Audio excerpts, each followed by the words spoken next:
जो लोग vote bank के नाम पर जातियों का सहारा ले रहे हैं, इन सब पूछिए इन लोगों से।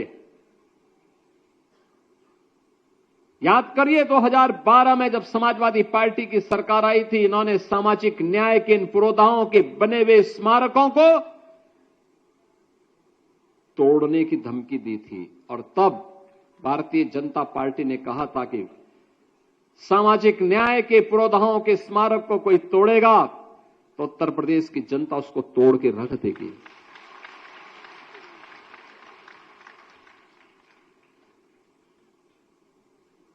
आज इनको प्रत्येक प्रेस वार्ता में बाबा साहब भीमराव अंबेडकर का नाम का स्मरण लोग करते हैं, लेकिन तब बाबा साहब भीमराव अंबेडकर के नाम पर बने हुए मेडिकल कॉलेजेस का नाम बदलते थे, बदल दिया था।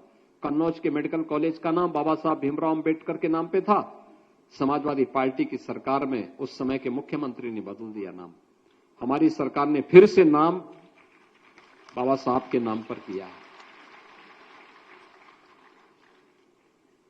लखनऊ के भाषा विश्वविद्यालय का नाम मान्यवर कांसीराम जी के नाम पे था, इन्होंने बदल दिया, समाजवादी पार्टी ने नाम। मेरठ के सहारनपुर के मेडिकल कॉलेज का नामकरण भी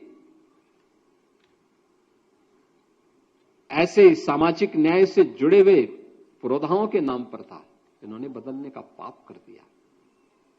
बहनों और भाइयों, इनके दोहरे चेहरे हैं। हर एक कार्य को वोट बैंक की दृष्टि से लोग देखते हैं। ये राम और कृष्ण का विरोध करते हैं, भगवान राम का विरोध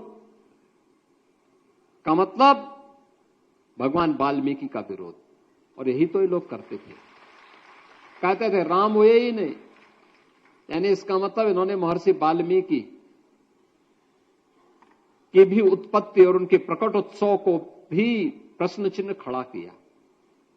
कहते हैं कृष्ण हुए ही नहीं, यानी भगवान श्री कृष्ण के अवतार को ही इन्होंने प्रश्न के चेहरे में, प्रश्न चिन्ह के घेरे में रख करके महर्षि व्यास की भी प्रकट और उनके अवतार को भी इन्होंने प्रश्न चिन्ह के घेरे में खड़ा कर दिया है। ऐसे ये लोग करते थे, हर एक के बारे में इसी प्रकार की टिप्पणी करते थे।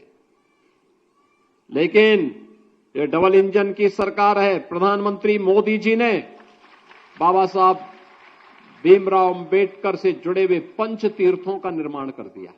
5 तीर्थ भगवान, यानी बाबा साहब के जन्मभूमि, जहां जन्म उनका हुआ था मऊ छावनी मध्य प्रदेश में, वहां भव्य स्मारक बनाया गया।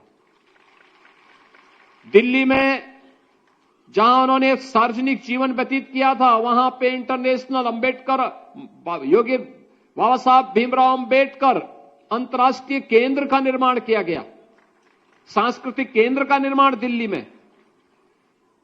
उच्च शिक्षा के लिए वे ब्रिटेन में जहां गए थे, उस भवन को जब ब्रिटेन की सरकार बेच रही थी, तो प्रधानमंत्री मोदी जी ने पहल करके उस भवन को खरीदा और भारत से जाने वाले दलित छात्रों के लिए वहां छात्रावास के साथ साथ उनके लिए स्कॉलरशिप की व्यवस्था वहां पर की। बाबा साहब ने जहां दीक्षा ली थी नागपुर में दीक्षा भूमि में भव्य स्मारक का निर्माण और चैत्य भूमि, अंतिम यात्रा जहां बाबा साहब की निकली थी, वहां पर भी एक भव्य स्मारक का निर्माण और दुनिया की सबसे बड़ी बाबा साहब की प्रतिमा की स्थापना का कार्य महाराष्ट्र की मुंबई में किया गया। याद करिए ना, अयोध्या में एयरपोर्ट का निर्माण समाजवादी पार्टी की सरकार ने नहीं किया। ये तो हम जब बना रहे थे तब भी विरोध कर रहे थे, और जब हम लोगों ने, प्रधानमंत्री जी ने जब अयोध्या एयरपोर्ट का नामकरण महर्षि वाल्मीकि के नाम पर किया, तब भी समाजवादी पार्टी विरोध कर रही थी, तब भी विरोध कर रही थी। जब भी कोई ऐसा कार्यक्रम होता, लालापुर में आप जाइए, लालापुर के आश्रम में समाजवादी पार्टी के ही गुंडे कब्जा कर रहे थे। हमने कहा कि गुंडे जितने भी ये लोग कब्जा कर रहे हैं, इनके नाम नोट करो। इनके बाप दादों ने भी कोई प्रॉपर्टी जमा की है तो उसको भी इस आश्रम के ही नाम पर करवा डालो। यही ये लोग करते थे।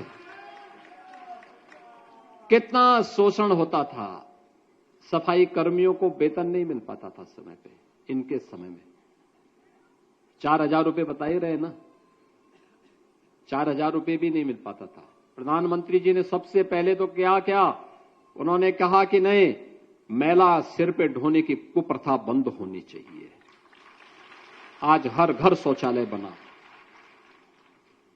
सफाई कर्मियों के बारे में वाल्मीकि समाज के लोगों को प्राथमिकता देते हुए कहा गया कि वे इनको अच्छा मानदेय मिलना चाहिए।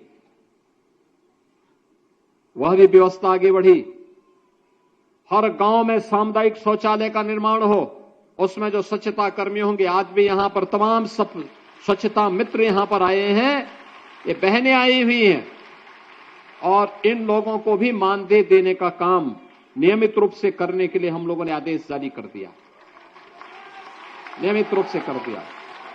और अभी जो एक बड़ा कार्य हम लोग करने जा रहे हैं, जो हमने कहा है कि हर सफाई कर्मचारी को, संविदा के कर्मचारी को हम लोग एक व्यवस्था करने जा रहे हैं। अब पैसा आउटसोर्सिंग कंपनी नहीं देगी उनके खाते में, बल्कि सरकार का कॉर्पोरेशन सीधे उनके अकाउंट में पैसा देगा।